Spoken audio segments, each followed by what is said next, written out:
Alors je suis arrivé au journal, c'était en 2007, à la rédaction d'Angers, place du Ralliement, pour diriger la rédaction d'Angers.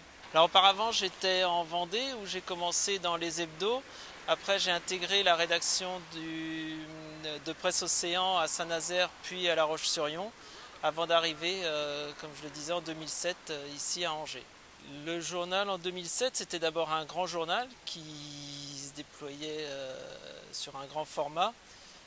Avant de passer aux 6 colonnes, que j'ai accompagné ce mouvement-là avec Claude Sollet, le passage à 7 colonnes, puis à 6 colonnes en changeant de format. La liste Internet, ça a changé beaucoup de choses. D'abord pour le lecteur, puisque le Courrier de l'Ouest peut l'accompagner maintenant tout au long de la journée, le matin au petit déjeuner, et puis après dans sa poche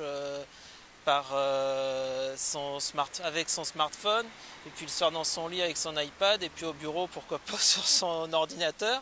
Alors pour un journaliste, parce qu'il ne s'agit plus seulement d'aller à un rendez-vous et puis de prendre son temps pour livrer un article en soirée, mais il faut maintenant donner une information la plus immédiate possible à nos internautes qui ont envie de savoir. Donc l'info essentielle, elle doit d'abord circuler par le biais du site internet puis des réseaux sociaux. Donc ça nécessite une sorte de gymnastique différente d'autrefois pour le journaliste. Dans le rythme de production, ça le change, les priorités sont plus tout à fait les mêmes. Ce qui m'a le plus impressionné concernant le site internet du Courrier de l'Ouest, c'est sa montée en puissance très rapide, puisque à partir du moment où il a été créé et puis jusqu'à dans les premiers mois, la progression a été spectaculaire pour en faire le site le plus fréquenté en Maine-et-Loire.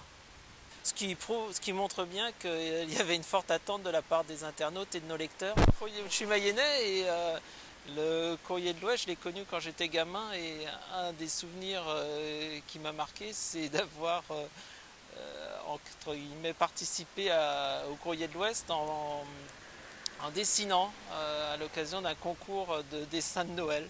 Voilà.